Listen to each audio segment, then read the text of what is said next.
I'm Erika Barnhart, and welcome to the Pause and Fast podcast. I've lost 90 pounds using healthy eating and clean fasting, but more importantly, I've gained clarity, confidence, and a love for real self-care. This podcast is about sharing what I've learned and creating a community where we can grow together. One mindful choice, one fast, and one day at a time. Because every time you pause, it's a choice. When you stop just for a moment, you take back your control. When you sip water instead of reaching for a snack, when you breathe instead of rushing, fasting is power, because when you pause, you're choosing yourself. So grab a cup of coffee or your water, take a deep breath, and let's dive in together. And now for a quick disclaimer. The views and experiences shared on this podcast are of my own and my guests, and they're meant for information and inspiration. They are not a prescription. I am not a medical professional, so please don't take my word over your doctor's. We'll be chatting about things like intermittent fasting and hormone health. And while it might sound like we've tried it all, your body is unique. So before changing your diet or your hormone health plan, check in with your healthcare provider. This podcast is all about sharing ideas and good conversations, not medical instructions. So always listen to your body. It usually knows what's up. Hi, I'm Erika Barnhart, and welcome to the Pause and Fast podcast. I'm here with my guest, Lisa Evers. Lisa is from Chatham, Ontario in Canada, and she is a 51-year-old former kindergarten teacher and now works casually in the Child and Family Services. Lisa also is an intermittent fasting coach, and you can find her with Freedom Through Fasting on Instagram and on Facebook. So hi, Lisa. Thanks so much for coming and joining me today for a conversation. How are you doing? Great. Thanks for having me. This is so exciting. It is exciting. It's fun, isn't it? I love talking to other fasters, and getting to see them on video is so much fun. I know I have trouble finding them out in the wild sometimes, so I always appreciate when someone will come join me for a little bit to talk about it, right? That's funny. The out in the wild, I totally get that. There's just times where I feel like, do I say something? Or do I, because you never know how people are going to receive things or perceive things. Absolutely. Yeah, that's what I've found too. I've ran into a few people who are so excited to talk about it. They're already doing it or some version of it. And then I hear people who immediately shut me down, and I just accept that as, okay, that is fine as well. But I try to share it with anybody who's interested in hearing it. And this is a little fun aside as well. I work in the salon industry. So I'm not behind the chair at this point, but often I sit in the salon and I listen to the conversations. And I can't tell you how many times I've heard a hairstylist talking about intermittent fasting, whether it's wrong or right though. Sometimes they're giving bad advice. I never know whether I'm there to interject because I'm there for, and I'm like, oh gosh, please mention clean fasting. But often I'll pull them aside and be like, this is what I've learned. So I'm trying to spread the word where I can. And I love that you mentioned the clean fasting because there's things that come up on my social media pages like left, right, and center. And there are all these intermittent fasts. Just start to dig a little bit. There's so many, you're allowed this many 0-calorie drinks, and you're allowed this, and you're allowed that. And just break it down to clean fast. It's golden. Absolutely. The clean fast really clicked for me, and it makes sense. But I'm going to tell you that it's not going to, or it shouldn't be, like you're lying to yourself. So just do the clean fast. It just makes sense to me.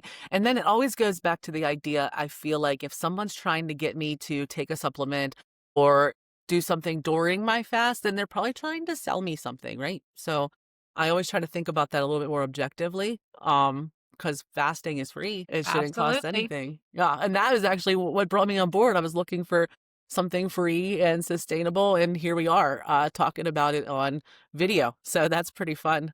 Yay for us. For us. Yes, I'm so glad we found it. It's one of the best things that ever happened. So I know a little bit of your background, to be honest, Lisa. I know that you were on a few podcasts, so I've heard a little bit, and you've been in the community for some time. I actually feel like we identify a little bit. I heard that I wanted to ask you when and why, but is it true that you started in May of 2022? Oh my, yeah, yes. I'm just going back in my brain, and I'm already thinking that it's going to be 2026. But yes, I did. Isn't that crazy? It just clicked with me because I started in March of 2022. So I'm like, we've started very similar times. So it's just an interesting, just to hear someone else who started around the same time as you, and that they're still doing it and still excited about it. So with that, would you tell me a little bit more about when and why did you begin intermittent fasting? So I have a very long story. It's a 30-year story, but I'm getting really good at condensing it into just a little small amount. But for 30 years, I was involved in that diet culture, trying to be thin, like stay thin. I didn't want to gain any weight. I would have been super happy if I would have lost a couple pounds. Right. But I was doing every single thing I could to remain the same. It was very messy with my head. It caused me to have an unhealthy relationship with certain foods, exercise. The mindset wasn't right. So I think one day I just decided to let it all go. And I was like, forget it. I'm done. I'm done looking. I'm done researching. I'm done trying. And if my body wants to do what it wants to do, I might just have to accept the fact that it might not look exactly the way I wanted with having my hypothyroidism. Yes. That was a part of the journey, not gaining the weight that the doctors and other people said that I probably would be gaining and to be prepared for. So that was in your head. You were concerned that hypothyroidism, I can't say it, hypothyroidism may hold you back from reaching your goals. Yep. And the fact that I also had, I was born with a very slow, sluggish, I guess low to no motility, like digestive system. Yeah. So certain things would bother me. So I kind of hid behind that though. As I can't eat that might bother me. Really, I didn't want to eat it because I didn't want to run the risk of it making me gain weight. Oh, so it's for the wrong reasons that you were denying. All smoke and mirrors for everybody else to appear to look healthy, because I looked healthy on the outside because I was fairly fit. I was managing my weight with this thyroid problem, but it really messed with me. Right. That sounds a little disordered. Totally. So it wasn't even just the food, and it wasn't just the workouts. It was the thoughts. The thoughts. It was We all can be our own worst enemies in our head, right? Absolutely. And I wasn't doing any of it for the right reasons. I wasn't working out and eating right to be healthy. I was doing it so I wouldn't gain any weight. Okay. So it was just really thinking about that number on the scale. Absolutely. Oh, and I let that dictate how my day was going to go. Okay. So Yeah. that had a huge impact on your life. Yeah. So funny, before I found fasting, I threw out my scale because I'd had enough. Oh, good for you. Yeah. So I was just like, this isn't working for me. I'll just use the clothes in my closet. So I was kind of doing like the honesty thing before it was a thing, but I wasn't doing it for the right reasons still. Okay, so there was still it was a good move. Well, let me just ask for a second. Do you use the scale now at all, or have you let go of the scale? No, I don't, because I got rid of it, and then I was just like, I'm not going to buy another one. I've already adjusted, right? I get weighed once a year at my hematologist, and that's it. I don't even look at it because even though I'm Canadian, we use like kilos. He weighs me in kilos. I don't know what that means in pounds, so I just ignore it. That might be a good trick, actually. Maybe I should ask my doctors to weigh me in kilos. Yep. And then I never remember the number. Back to when I was like, oh, forget it. I'm just going to be done with all these programs, plans. I feel like it was taking up too much of my time, and I wasn't present for my family, for myself, for anything. It was just too all-consuming. So I let it go. I didn't even know how long it was between that and scrolling, reading some articles, and I found an article that said how intermittent fasting can help those with hypothyroidism. Oh, and good. I was like, I read it because I was curious, and I'm surprised that I was curious because it didn't have anything to do with maintaining your weight or maybe even losing a couple pounds. It was strictly for health. Okay. So I was like, well, I could do that. It's not a plan. I don't have to meal prep. I don't have to track really anything. I'm like, I'm just not going to actually eat till I'm hungry. Okay. So I did a test with myself because I was forcing myself to eat breakfast in the morning because I do have personal training background too, right? So I was like, oh, no, eat 5 to 6 small meals a day. Get your metabolism going. These are the best things to do. So I'm still confused by that sometimes. I mean, I know that, why did I think that? Because we literally are good students and do what we're told. Precisely. Like I even remember, sorry, this is a little squirrel moment, but I was doing like the keto diet for a little while, and there was something about doing an egg fast. I don't know if you ever heard about an egg fast or not, but one of the rules was you have to eat your first egg within 30 minutes. And I still wonder why. Was that a rule? So, but I did it. I was like, oh my gosh, it's been 20 minutes. I better hurry up and eat my egg. And I still wonder why I felt that, why I bought into that. But yes, go on.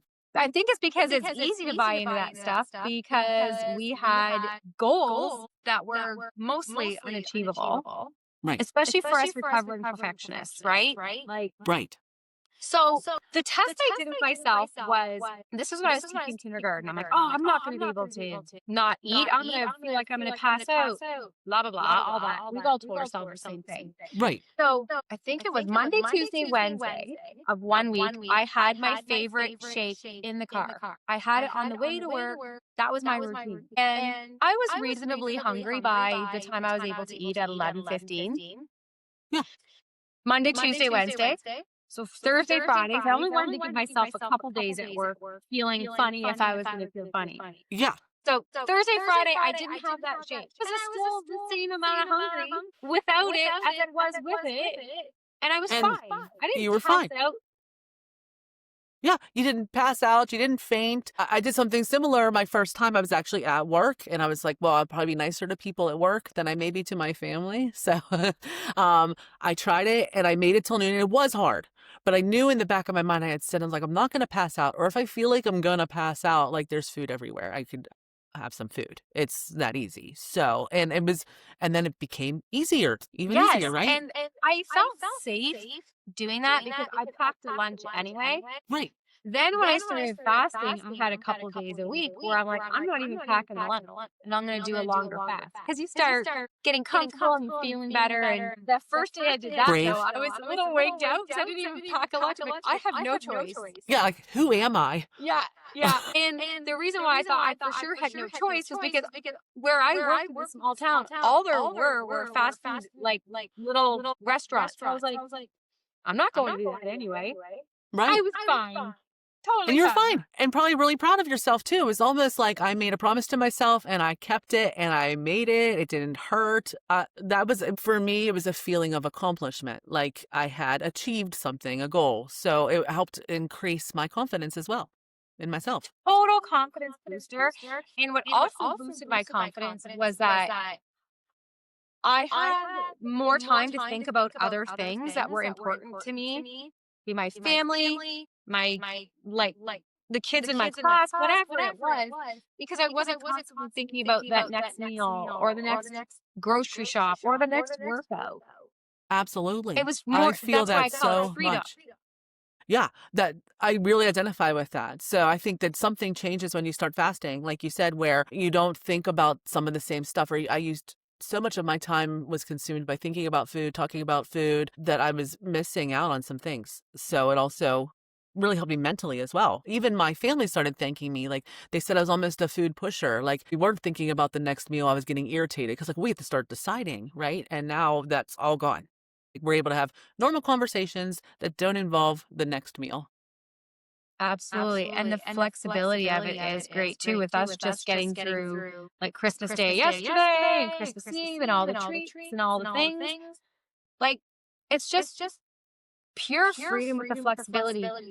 That's one of the things I really want to help people with is that flexibility and not necessarily having to eat in a specific window each day, but allowing it to like expand one day and maybe contract another day. Yes. Also, something I always try to reiterate, because the first question people ask me, Lisa, is, what is your protocol? And I was like, actually, that's a fun question because I don't really have one, right? And I said, most days I have a 3-hour eating window. That's my go-to. But I've done alternate day fasting. Some days I have a 6-hour eating window. That was yesterday. It was Christmas yesterday. I'm glad that you brought that up.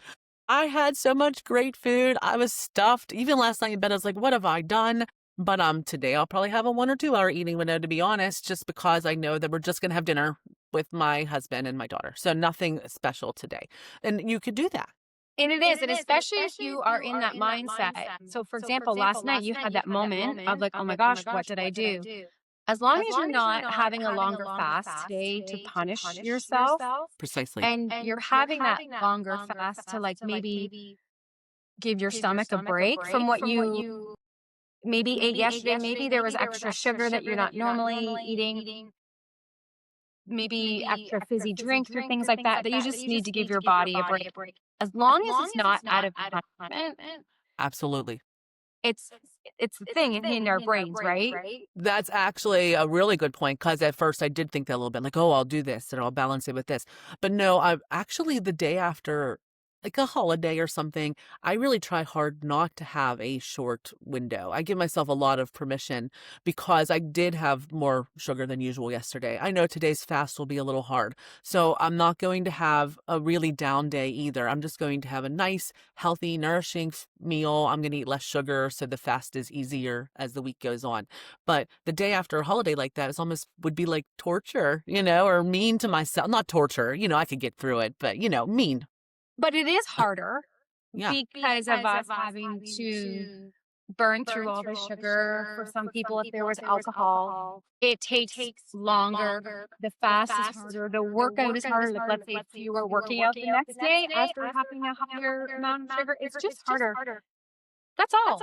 We can do hard things. Yes, we can do hard things.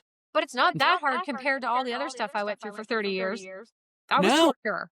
The torture, yeah, the little meals and counting and weighing and points and all of the things. Now it's just kind of like, oh, okay, today I'm going to just eat less sugar. That's my goal for today. Yep. And I'm going to own that moment, And if I need to have a 4-hour window or a 5-hour window, that's fine today. I'm just going to cut back on that sugar again, because I did have a lot of sugar. It was a good day. But And today I'm having the sugar because Good for you. yesterday at my mom and dad's, I was full.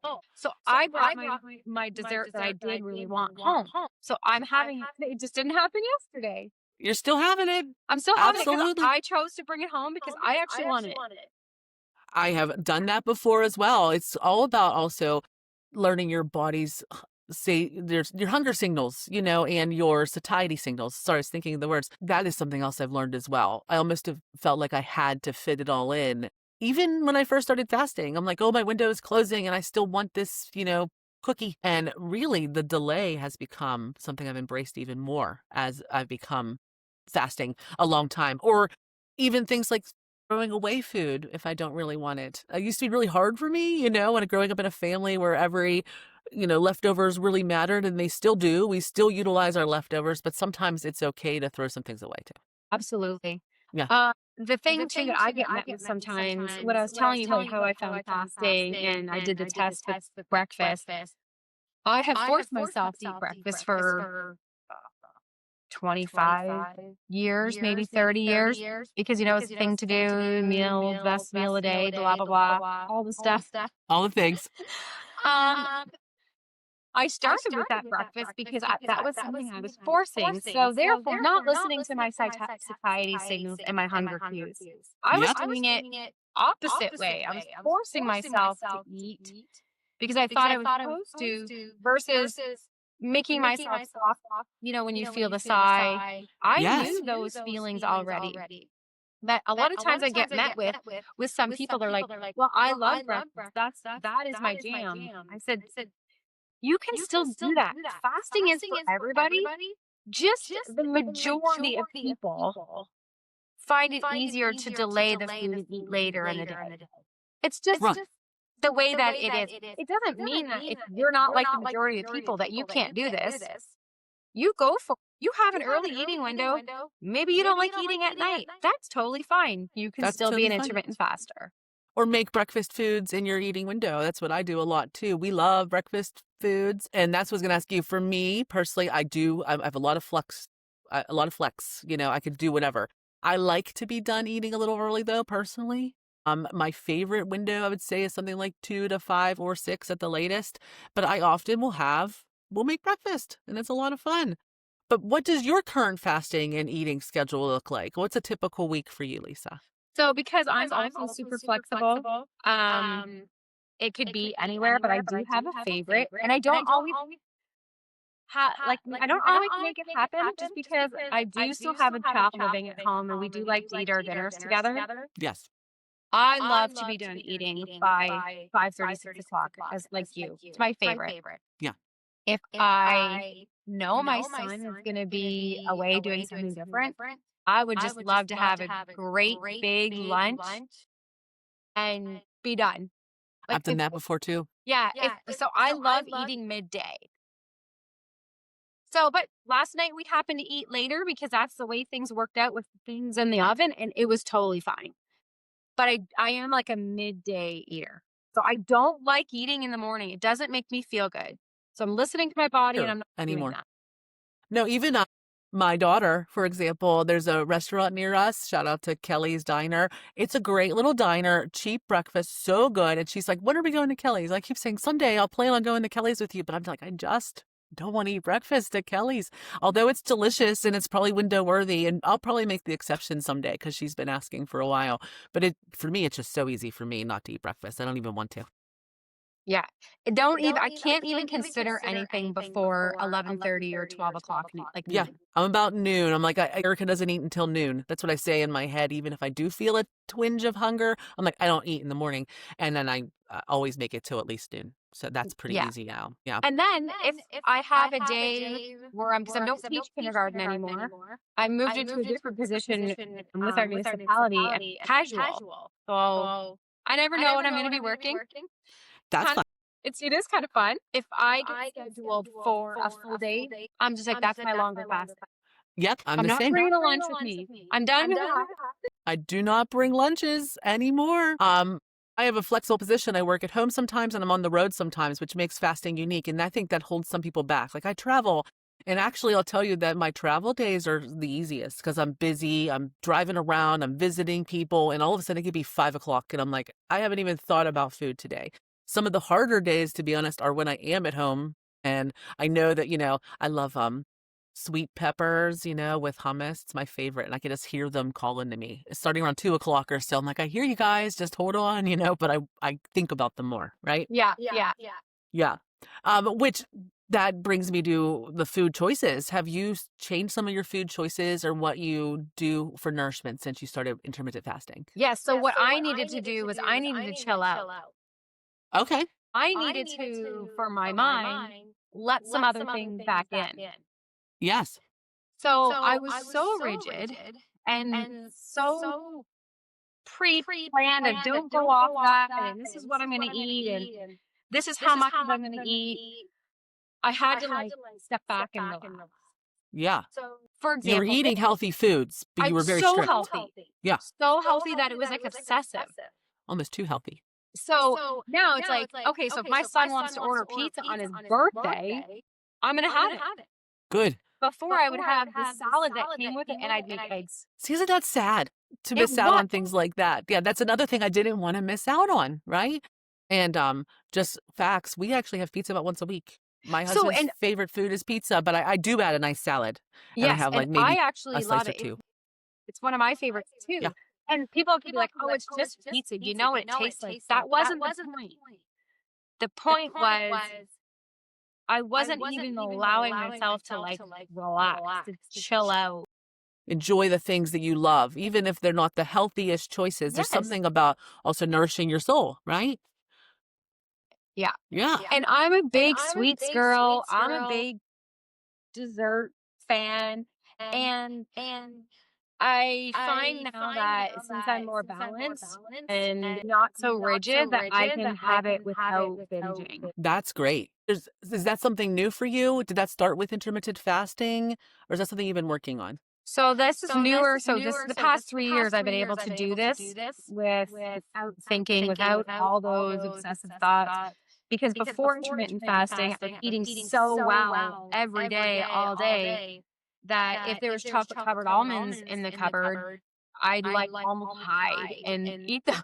Yeah, almost in shame. Yeah. Yeah.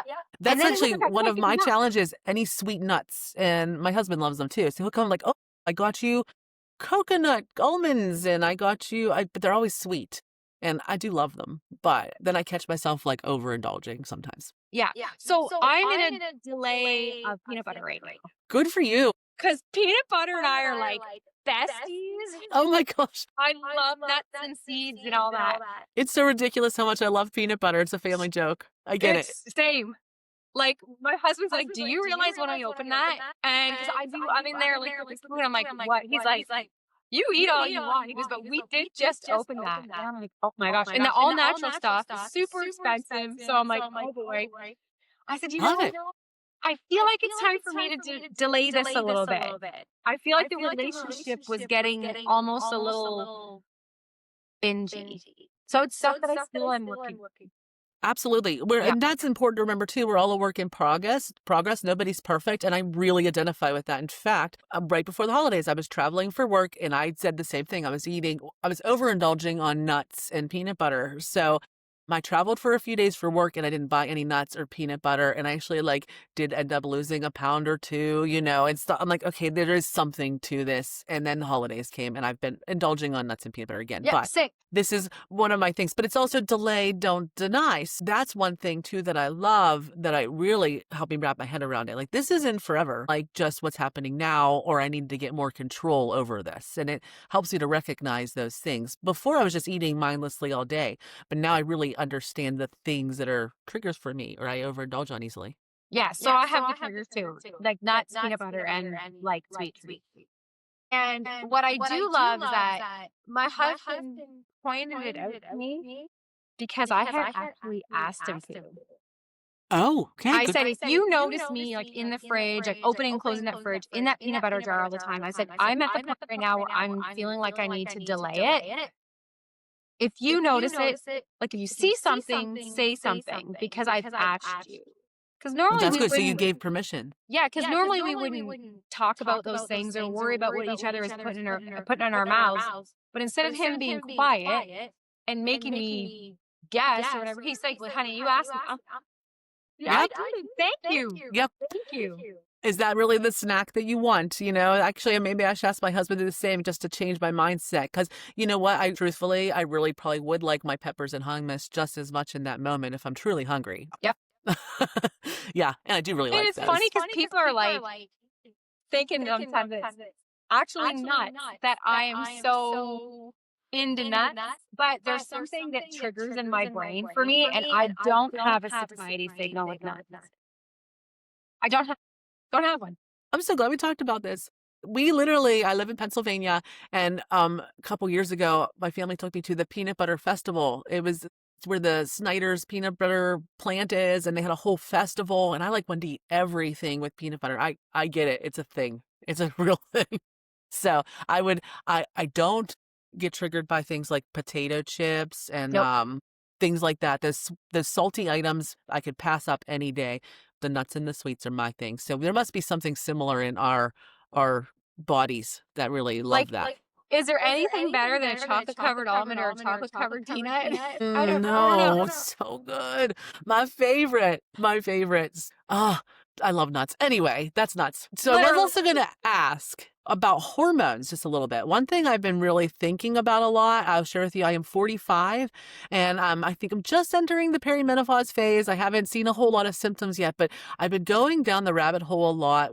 I really feel like I've put myself in a great place for the future of my hormonal health. I'm so happy that I've done that because talking to my mother and my grandmother, they said it was really hard for them. That's whenever they experience depression, anxiety, things like that. And it's just something I really want to be aware of. So I wanted to ask you, as a 51-year-old woman, do you think that fasting has affected your hormones? Has it improved your mindset around that? Can you tell me a little bit about it?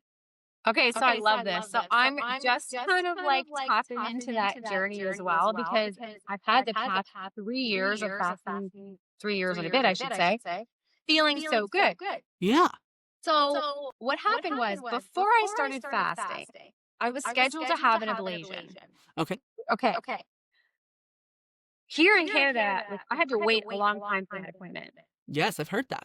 So in that time, I had started fasting. So I had been 9 months maybe into my fasting journey. And I went to get the ablation originally because my periods were kind of wonky. I was having worse cramps than usual. And things just kind of seemed off. Yeah. So I was a good candidate. So anyway, I go into this appointment. I got the IV in my arm. Like the OR, the room is ready for me. And I said to the nurse who's setting me up, I'm like, something doesn't feel right. She's like, what's the matter? I said, I feel too good to be getting this procedure. Oh, okay. So And you're that close. that close. That's close. Like down on and everything. So I think, my periods have kind of straightened out. My periods are not nearly as bad. And she's like, hey, it's your body. It is I your body. walked out.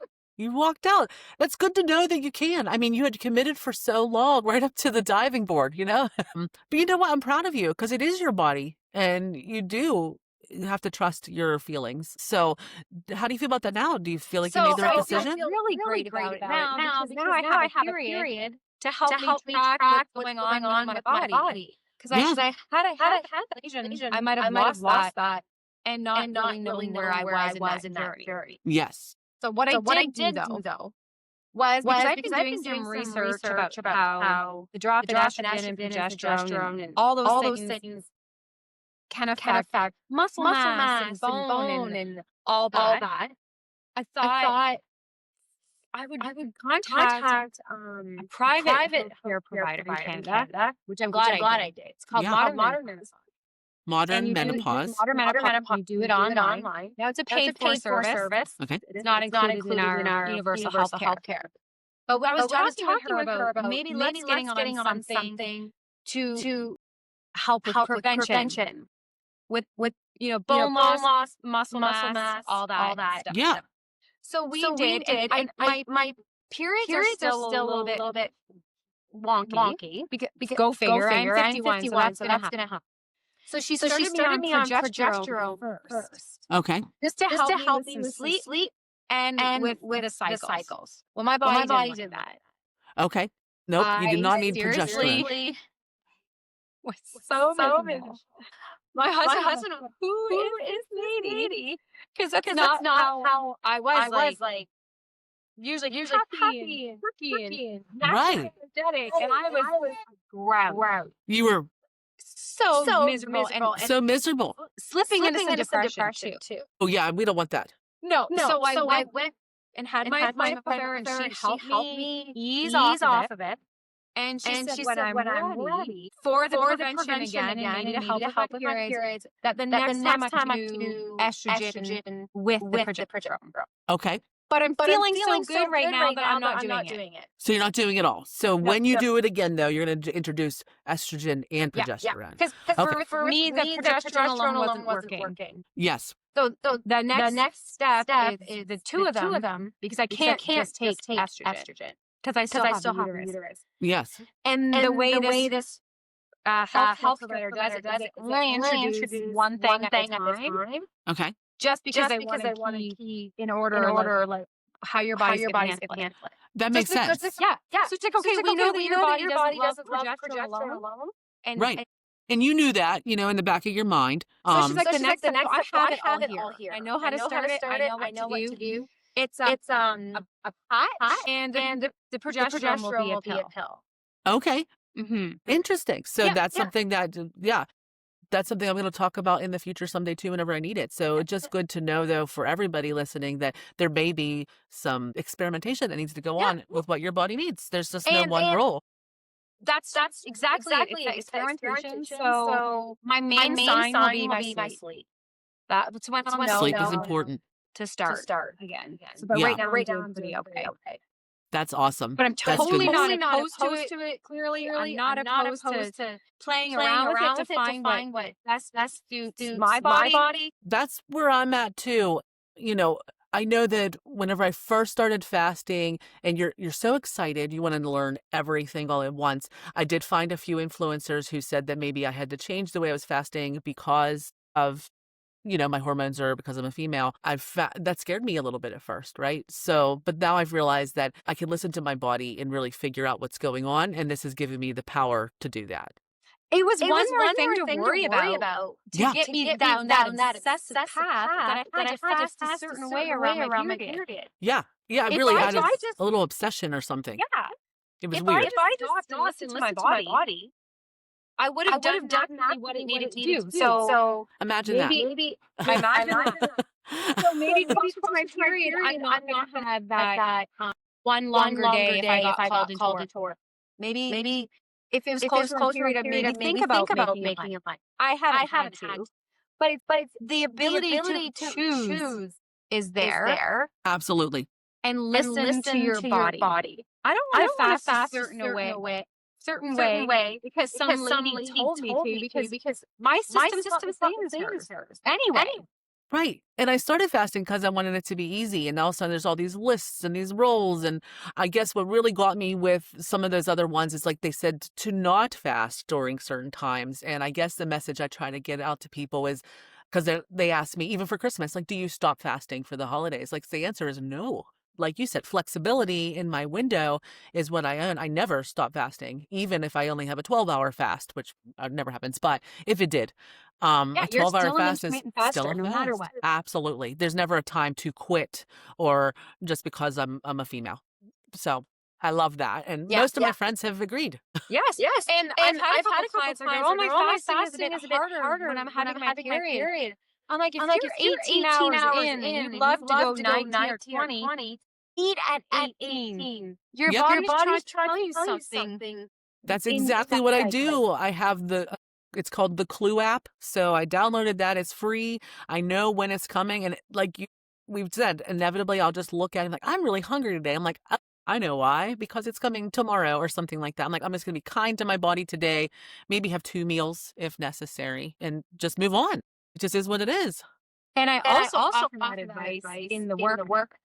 Now, there's all things that you can follow to work out your gas and your luteal phase, your follicular phase, and blah, blah, blah. All that. Good to know. That's the get for me. I go by feel. So if I get to the gym, I'm like, man, this seems really hard for me today. I give myself a grace, adjust the weight or the reps, and usually it's because of my period. Absolutely. That's important to note as well. I've been looking a little bit more at doing some lifting and stuff. I'm looking at programs. Maybe we'll talk more offline, but I hadn't really considered about people really thinking about changing. I guess that would be so easy to say, oh, I'm going to change my workout today. Sweet. I'm going to skip that part, but it's okay to, if you need to. Yes. And normally for me, I don't know till I get there. Like, oh man, why is this hard for me today? Okay. Because remember, my periods are still a little bit different with my age. They're better. Yes, so you're not as regular. I'm not as regular. So that's where I give myself forgiveness. But while I'm there, I'm like, I don't want to risk an injury. I don't want a shoulder or joint injury or anything. So if I hey, I'm struggling, well, I'm not going to make it easy. A workout should be a little bit of a struggle, but I can tell when it's safe. Maybe change the focus or something, or do something that you really enjoy doing if you need to just change it up a little bit. Or maybe today is a walking day instead of a leg day or something. So I love that. I'm going to keep that in mind as I continue down my exercise pathway. I really love that. And that's big for me too, because my old habits and patterns where my workout wasn't good if it lasted. Like it had to last now. And I had to be sore the next day. Or the workout right off. Yeah, you should have just skipped it. No, that's a shame. Like now it's like, okay, if I get in 40 minutes, I get in 40 minutes. If it's a walk, it's a walk. If it's yoga, it's all good. It's all good. Not excessive. Right. And something is better than nothing at all, right? Like at least I spend 20 minutes doing yoga rather than couch surfing and eating peanut butter. Totally. I love that. I've begun doing a little yoga too.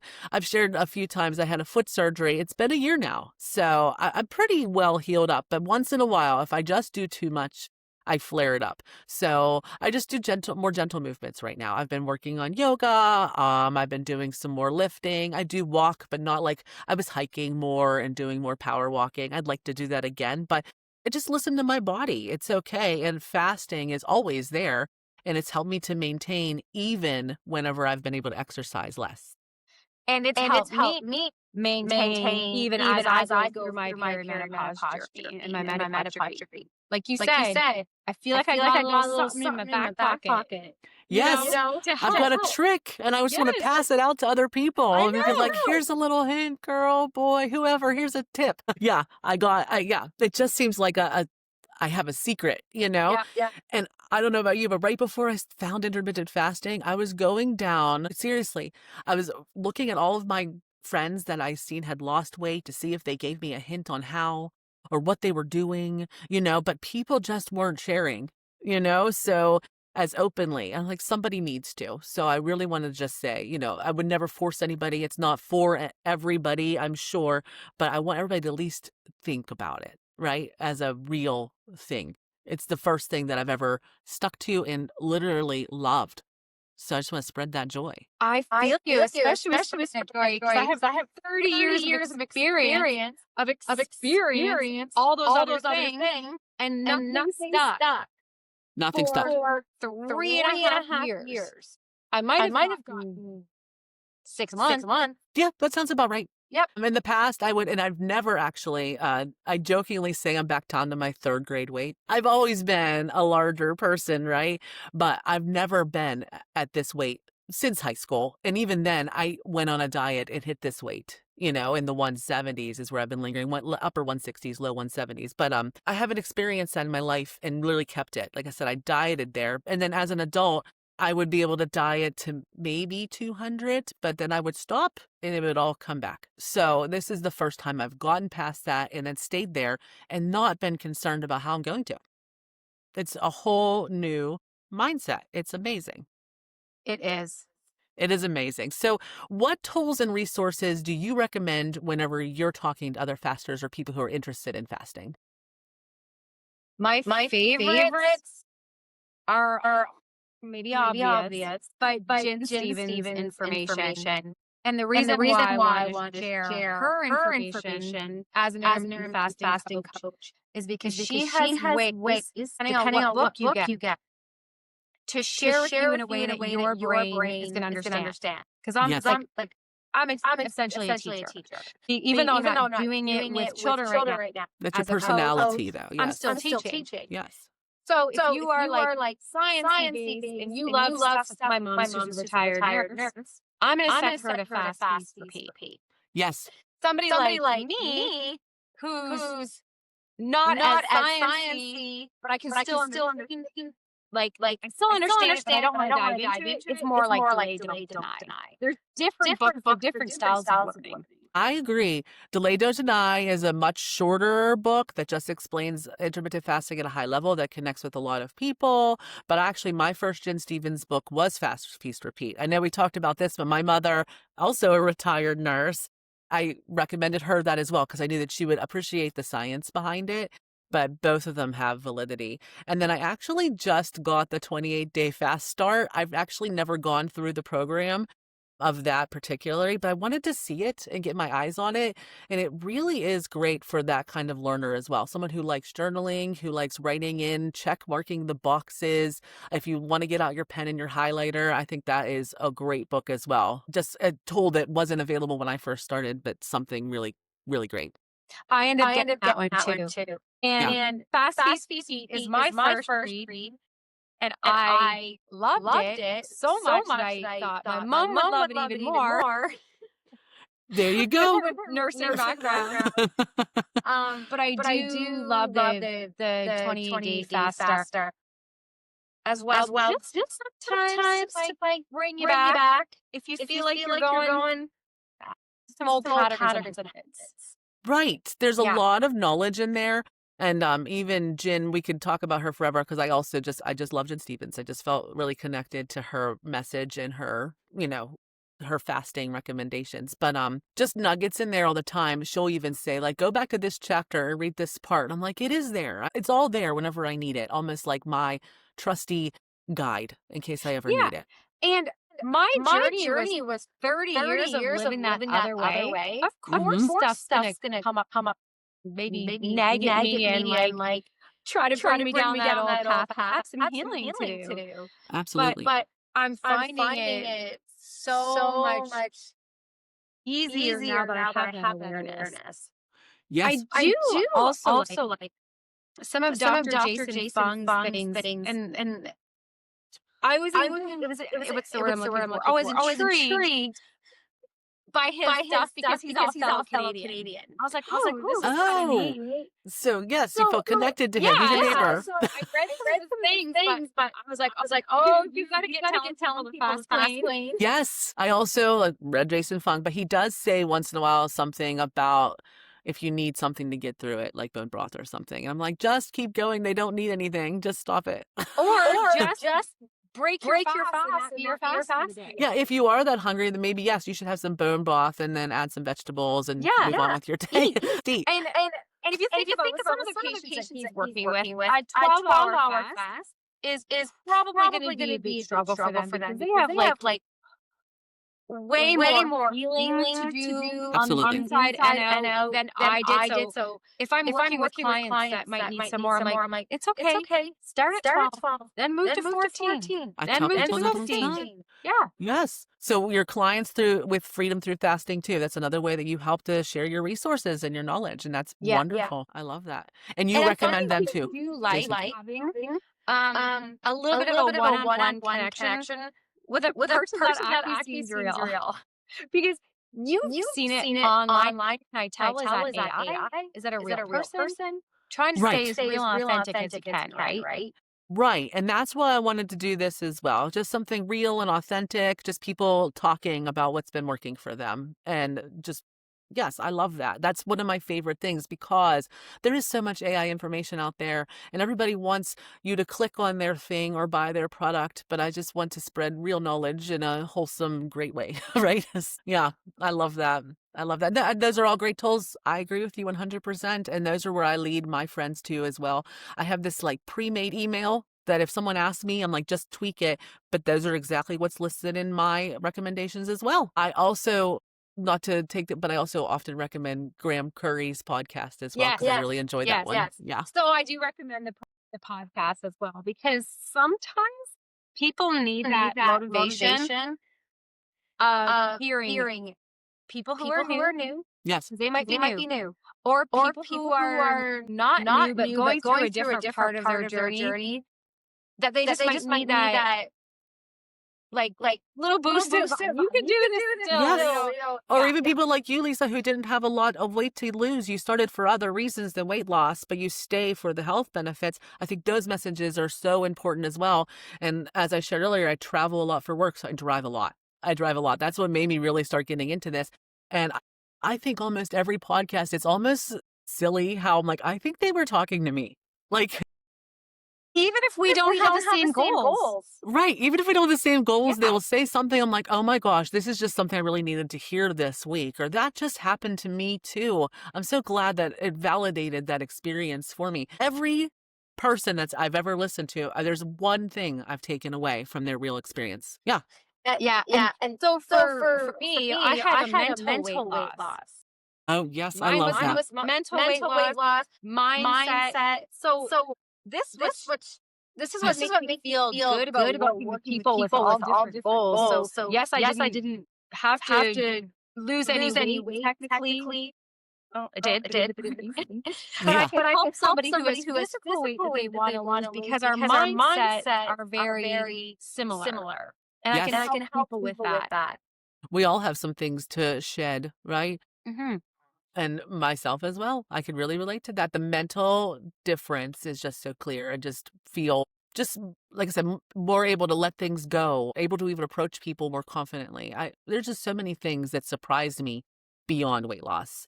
So did anything surprise you beyond weight loss? I know we've talked a little bit about that, but how are you doing with your hypothyroidism and your stomach issues and things like that?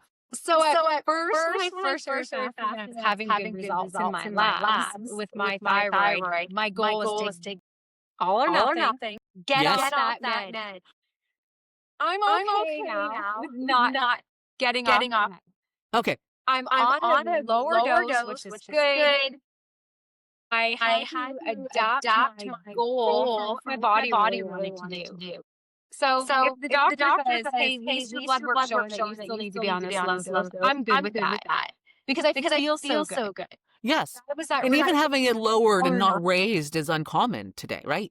Yeah. So the fact that I'm on less medication, that's fantastic. And I don't have to say, I want to get off completely. It's helping me right now. If I need to get off it completely, I will. If my labs are showing that I need to. Right. So, but that's that mindset. It doesn't have to be either on it or off of it. I can be on the dose that's right for me. It's the better dose for me now. It's lower, so it's a win-win. Absolutely. And you're doing other things to help your body as well. The medication is just a layer. And so many people, I think, just try to fix everything with medication instead of figuring out the other layers that could be fixed as well. Right. And That I is don't need awesome. to obsess about it. No, we don't need to obsess about anything. We have a No. nice life, thinking about our friends and our family. And you're having a grandbaby soon, right?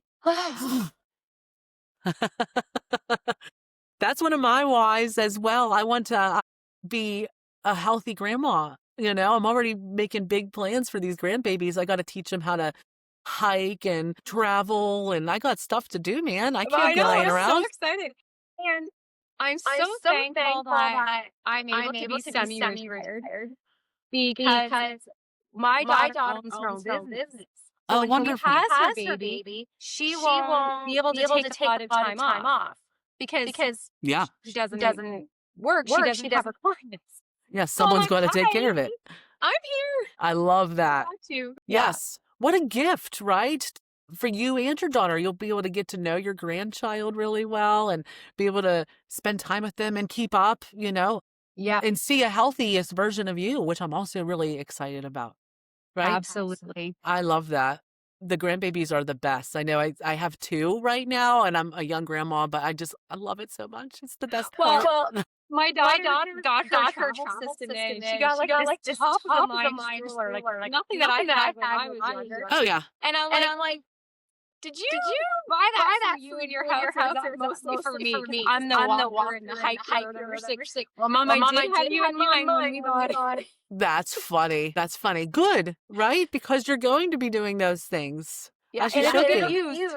I actually just told my kids too, I want, how they carry the babies on their person like a koala or something. I don't have one of those, but it's like I need one that's good enough to hike in. So I think that they've been talking because the babies are coming, whether they want to or not. They're gonna love it. Yeah, I think they'll want to. I don't think I've ever been so excited. It's so fun. It's just so fun. There's just something about having a baby around again. It's been, I don't know about you, but it's been a little while for us. It's just my husband and I, and that's all great, but this just adds a whole new element of fun. It's funny that you say that about having a baby around then, because when I was working in kindergarten, that's they can be 3 when they start, they're 6 when they leave us.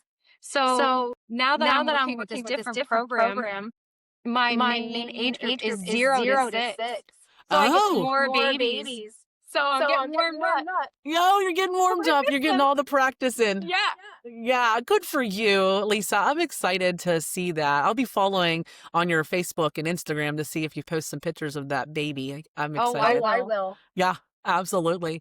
Absolutely. So that brings me to, what advice would you give someone who's just beginning intermittent fasting, or if they're considering starting it as a lifestyle? What advice would you give them? The advice I would give is to please try to release the notion that fasting is starving. Because it's not. You can do Yin's way of fast, feast, repeat, or fast, fuel, repeat, or eat, stop, eat, whatever it is, still eating. We're not starving. It's not starving. I've been using the word time-restricted eating a lot because people seem to identify that with that a little bit better. It makes sense to them. Excuse me. Jen always says the word fasting can be a little scary to people because that all of a sudden sounds like intimidating, and it doesn't bother me. But my husband's little tip for people when they're talking is, instead of calling it intermittent fasting, it's to call it intermittent eating. Oh, I like that too. Because it's just flip, right? It is. Right? It's just flipped. Flip. And another tip it would be to please embrace that clean fast. It is so wild to see how many people will let coffee decide. When it doesn't love coffee, doesn't love you the way that you love it. Like the cream and the sugar and the flavoring. It's really not that hard. No, if you get your mind wrapped around it, because it's just coffee. it's just coffee. It's such a simple thing. I know it sounds difficult. I've heard this from the horses' mouths before. They're like, I just can't get rid of my cream. I'm like, but you can, you know? At first I was like, oh gosh, what am I doing? But by day 3, I actually like really enjoyed it. And now it's my preference. And it's hard So to believe. I tell people who really can't, okay, then you don't have to get rid of it. Just have it so you open your window. Yeah, have something else. Have a glass of water. Yeah. Have some iced tea. Whatever you want. I've shared this a couple times too. My daughter is also a faster now, which is so much fun, but she's not a coffee drinker either. But she leaves every morning. She has a bottle of water in her hand to go to work, and she drinks a cup of coffee just once in a while, but it's not her daily, it's not a need. And That's me. Yeah, you're just once in a while. Coffee or black coffee or black tea on an empty stomach and me don't mix. Some people do say that. So I always walk around with a mug of hot water. And then if I want tea, I'm going to have it in my window. I love the mug of hot water idea too. Yeah. That's something I learned whenever I started listening to Jen Stevens. That's something that she also recommended, and she calls it MT because it's like nothing is in it, literally. Yeah. I was like, all right, let me just try this. And there is something about just having a hot mug. I was like, that is part of the experience. This is actually really satisfying to me. And I've been doing it for 15 years just because I'm always cold in the morning. So that's that little hug in a mug, but it's just water. It's hug in a mug, but it's just hot water. Yeah. I never even considered it. I'm not going to lie to you, Lisa. I am a consumer, I guess. So I was always like, what can I add to it? But then all of a sudden, I'm just really embracing. I love water. I've always liked water, but now I feel yucky when I don't have water for a little while. Yeah. And I used to put like lemon in it or apple cider vinegar. But the fast. So I don't. Just move to water. We just moved to water. That it's funny how your mindset changes from what can I add to like what can I take away. You know, maybe I don't need anything at all, but I was always like, every challenge we had, like, oh, my knee hurts, I'm like researching like what kind of fruit should I eat for knee pain or whatever it is. And then all of a sudden I'm like, well, maybe we should eat less instead of adding more things. So with that, gave just so much more clarity and made things so much more simple. I love it. Yep. Simple's good. Simple is good. Keep it simple. And I do appreciate you coming on and talking to me today. I just love talking to other fasters, and I've learned so much even just from you in our conversation. I really appreciate your time, Lisa. Well, I appreciate you having me. Thank you. Yes. Hopefully we'll talk again one day. I wish you luck in your fasting journey. I'll be following you on Facebook and Instagram as well. And good luck with everything and your coaching. Well, thank you. I appreciate you. Thank you so much for listening to the Pause and Fast podcast. It truly means the world to have you here showing up for yourself and for this community. So please remember to subscribe to this channel and like and share this video with anybody who's interested in intermittent fasting. If you want to keep the conversation going, then please join us at the Pause and Fast Facebook group. It's where we connect with each other and support each other on this journey. You can also follow me on TikTok and Instagram for more fasting tips and advice. And if you feel compelled to share your journey, I would be honored to hear it. So please email me at pause.and.fast@gmail.com. Your story might be exactly what someone else needs to hear. So thank you again for listening. And until then, I'm cheering you on. So let's keep moving forward for great health together. Have a great day.